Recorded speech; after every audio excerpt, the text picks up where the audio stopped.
तुमच्याकडे 15 गायी आहेत, मोठा गोठा आहे, दूध चांगलं निघतंय आणि तुम्ही म्हणता कामगार आहेत ना, ते सगळं बघतात. पण एक दिवस अचानक दूध कमी व्हायला लागतं. जनावर शांत दिसत नाहीत.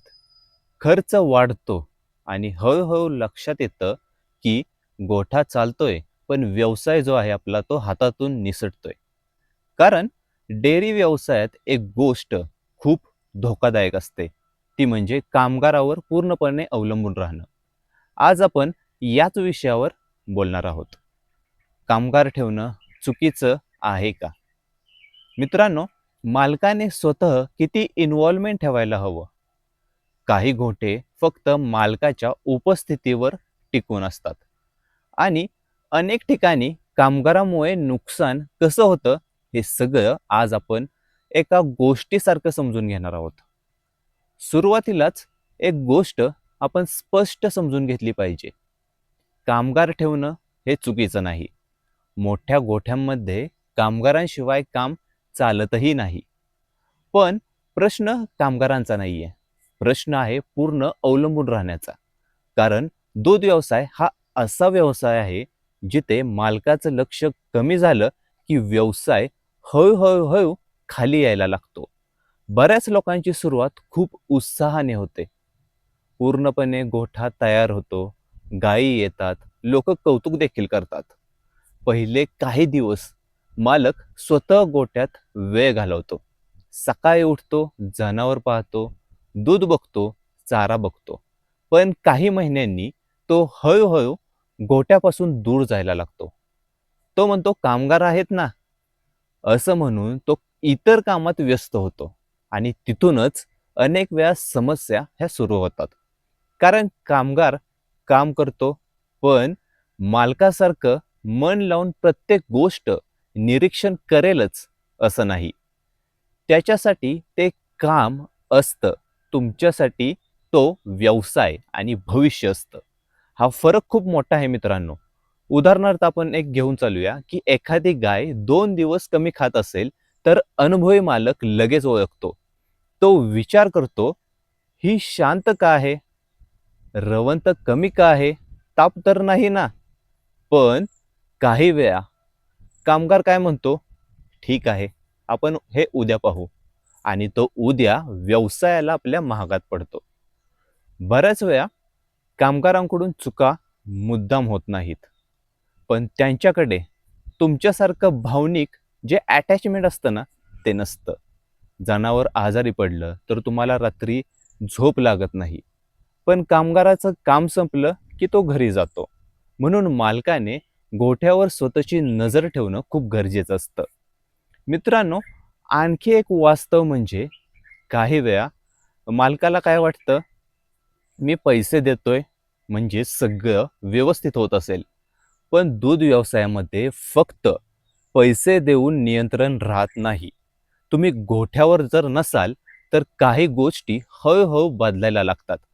चाऱ्याचं प्रमाण कमी जास्त होतं, स्वच्छतेत हलगर्जीपणा होतो, वेळेवर पाणी दिलं जात नाही, त्यानंतर दूध काढताना निष्काळजीपणा होतो आणि या छोट्या गोष्टींचा परिणाम थेट तुमच्या दूध उत्पादनावर होतो. काही गोठ्यांमध्ये असंही होतं की मालकाला वाटतं सगळं हे व्यवस्थित चाललंय, पण प्रत्यक्षात चारा वाया जात असतो, औषधांचा चुकीचा वापर होत असतो, काही ठिकाणी काही गोष्टी लपवल्या जात आहेत. कारण मालक स्वतः तपास करत नाही ना. दूध व्यवसायामध्ये ट्रस्ट महत्वाचा आहे, पण ब्लाइंड ट्रस्ट धोकादायक असू शकतं. एक गोष्ट लक्षात घ्या, जनावरं मालकाला ओळखतात. हो, हे खूप लोकांनी अनुभवलं पण आहे. ज्या मालकाचा जनावरांशी रोज संपर्क असतो, त्यांच्या आवाजाशी, स्पर्शाची जनावरांना सवय होते आणि हेच बॉन्डिंग व्यवसायात मोठा फरक निर्माण करतं. मालक जवळ आला की काही जनावरं शांत पण होतात, पण जर मालक महिनोमहिने गोठ्यातच येत नसेल तर तो हळूहळू स्वतःच्या व्यवसायापासून दूर जातो. बऱ्याच लोकांना वाटतं मोठे दूध व्यावसायिक जे आहेत तर स्वतः काम करत नाहीत.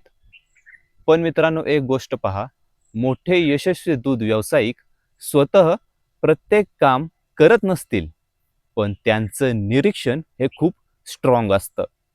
ते रोज अपडेट घेतात, दुधाचं प्रमाण बघतात, जनावरांची तब्येत बघतात, कामगारांशी बोलतात आणि अचानक गोठ्यावर जाऊन सगळं तपासतात देखील.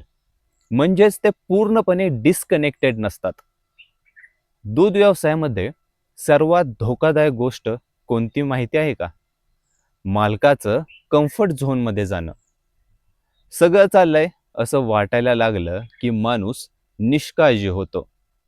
आणि दूध व्यवसायामध्ये हाच निष्काळजीपणा फार महागात पडतो. कारण इथे मशीन नाहीत, इथे जनावर आहेत. काही वेळा कामगार अचानक निघून जातात आणि त्या दिवशी मालकाला समजतं त्याला स्वतःला संपूर्ण कामच माहीत नाहीये. दूध काढणं, चारा मिक्स करणं, औषधं देणं, जनावर हाताळणं. जर मालकाला बेसिक गोष्टी जर येत नसतील तर व्यवसाय धोक्यात येऊ शकतो. म्हणूनच दूध व्यवसायामध्ये एक नियम खूप म्हणजे खूप महत्त्वाचा आहे. कामगार ठेवा, पण गोठ्यापासून स्वतःला दूर ठेवू नका. तुम्ही प्रत्येक काम स्वतः केलं नाही तरी चालेल, पण प्रत्येक गोष्टीची माहिती तुम्हालाही असलीच पाहिजे. कोणती गाय किती दूध देते, कोणती कमी खात आहे, कोणत्या जनावराला उपचार सुरू आहेत, हे मालकाला माहिती असणं खूप म्हणजे खूप गरजेचं आहे. आणखी एक मोठी गोष्ट म्हणजे कामगारांचा आदर हे देखील करणं तितकंच महत्त्वाचं आहे. कारण चांगला कामगार दूध व्यवसायासाठी खूप मौल्यवान असतो. त्याच्यावर ओरडणं, त्यांना कमी लेखणं हे चुकीचं आहे. पण आदर आणि अंधविश्वास यात फरक आहे. कामगारांना माणूस म्हणून जपा, पण व्यवसायावरची पकड ही स्वतःकडे ठेवा. एका माणसाने मोठा दूध व्यवसाय सुरू केला. सुरुवातीला तो रोज गोठ्यात जायचा, जनावरांशी बोलायचा, स्वतः दूध बघायचा, कामगारांसोबत काम देखील करायचा. दूध वाढत होतं, पण तो हळूहळू बाहेरच्या कामात बिझी झाला. गोठ्यावर जाणं कमी झालं आणि एक दिवस त्याच्या लक्षात आलं की दूध आपलं आधीसारखं राहत नाही. जनावर कमजोर दिसत आहेत, खर्च देखील वाढलाय. तेव्हा त्याने पुन्हा स्वतःला गोठ्यात वेळ द्यायला सुरुवात केली. जनावर पाहिली, रुटीन बदललं, त्यानंतर स्वच्छतेकडे लक्ष दिलं, कामगारांशी बोलला आणि काही महिन्यात परिस्थिती ही बदलायला लागली. मित्रांनो, कारण दूध व्यवसायामध्ये मालकाची उपस्थितीच अर्धा व्यवसाय असते. दूध व्यवसायामध्ये कामगार ठेवणं गरजेचं आहे, पण स्वतःला गोठ्यापासून दूर ठेवणं धोकादायक असू शकतं. कारण हा व्यवसाय फक्त पैशांनी चालत नाही मित्रांनो, तर लक्ष, निरीक्षण आणि इन्व्हॉल्वमेंट वर हा व्यवसाय चालतो. कामगार हात देऊ शकतो, पण व्यवसायाला दिशा मालकच देतो. जर तुम्ही दूध व्यवसाय करण्याचा विचार करत असाल तर एक गोष्ट ही तुम्ही कायम लक्षात ठेवा, तर गोठ्याचा मालक फक्त नावापुरता नसावा, तर त्याची नजर ही प्रत्येक गोष्टीवर असावी. आजचा हा व्हिडिओ मित्रांनो तुम्हाला कसा वाटला, आवडला का हे नक्की कमेंटमध्ये सांगा आणि शेअर करा त्या व्यक्तीला जी दूध व्यवसायामध्ये पूर्णपणे कामगारावर अवलंबून आहे. मित्रांनो, धन्यवाद. तुमच्या मते मला सांगा की गोठ्यामध्ये मालकाने स्वतः किती इन्व्हॉल्वमेंट ठेवायला हवं. आपण भेटूया आता पुढच्या व्हिडिओमध्ये. धन्यवाद.